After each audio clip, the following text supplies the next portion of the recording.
Hello, Freedom Guy 55 here again. I had just seen Crazy Stupid Love.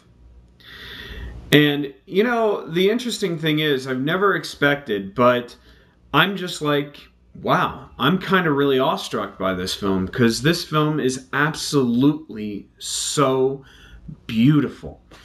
Basically, it's about a guy who has kind of like, I guess, he's automatically all of a sudden it's revealed that his wife wants a divorce, when they're out to dinner. And he kind of just seems to have an automatic midlife crisis after this. So he's going to the bars. He winds up actually talking about his particular kind of life over and over and over again. And then, and this character's played by Steve Carell. And his wife is Julianne Moore, who wants the divorce.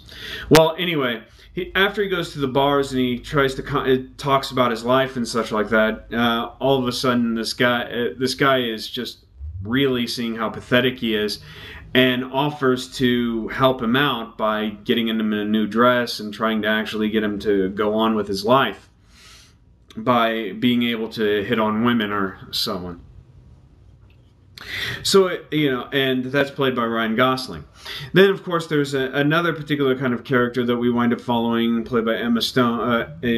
Her name's Hannah, played by Emma Stone, who winds up actually dating this other guy that she winds up liking and such like that. But anyway, her life goes on with that. Anyway,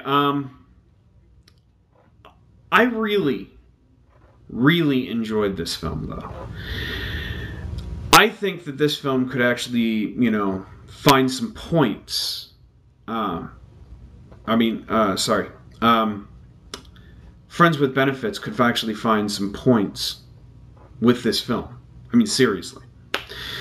Because this film really hits more on the head of the kind of staying away from certain particular kind of cliches, at least in a kind of Hollywood sense, of course. There are more films out there, and independent films and such like that do much better, but at the same time, this one actually is a Hollywood film that does actually try more along the lines to stay away from typical particular kind of cliches, and when it does bring itself into those cliches, it actually recognizes those things. Friends with Benefits didn't do that. This one actually has a tendency to recognize those things, and I really did love that. I thought that was awesome. The two people that actually really this movie has a lot of star power. We're talking about like Steve Carell, Julianne Moore, Ryan Gosling, Emma Stone, Marissa Tomei, and Kevin Bacon. I mean, there's a lot in here. But the interesting thing is that all the particular characters really do very well at what they do. But the people that really had a tendency for me to stand out would be Steve Carell, because he can, for some odd reason, he has this ability to do something goofy on the screen, and it actually seems so subtle that it seems normal, and he's so good at that, and I really do like his kind of personality, because he just does seem like he's that kind of everyday man. And then, of course, there's the character of Emma Stone. I really did love her in this movie, but I didn't think that they put her in the movie as much as she could have been in it. I think they cut her off a little bit too much.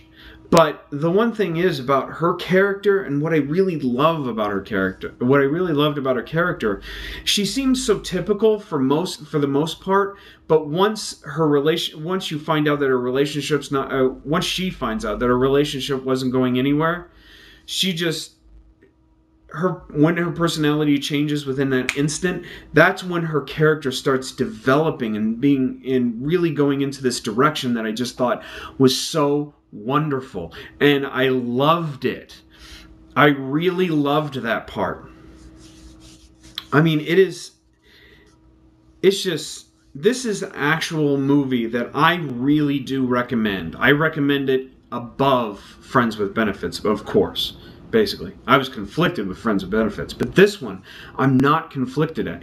I really do recommend this film, and I think, to my perspective, it is a must-see. And even though that there were some particular parts, especially when all the particular characters collide, it was funny when all of them collide in such a way, when you find all of these characters having somewhat of a connection within each other, and they all collide at one particular moment of the film, almost at the end. It is pretty funny, but I thought it was a little over the top. And, of course, the cutting down of Emma Stone a little bit, even though that she really did shine in her role, and I think everybody else did really extremely, I think kind of those things brought it down a little bit, but at the same time, it is still a wonderful film. I still claim it to be a must-see, and I do give it 4 out of 5 stars. It is a wonderful and beautiful film. I even suggest to take, if you know, it is good for a date film and for a date movie. Wow, amazing. This week actually has 2 particular movies that actually really are very good and are a must-see. Who knew? Anyway, I guess that's it. And do see this movie. It is a thumbs up. It is a really big thumbs up. And I guess that's it, and I thank you for your time, and have a nice day.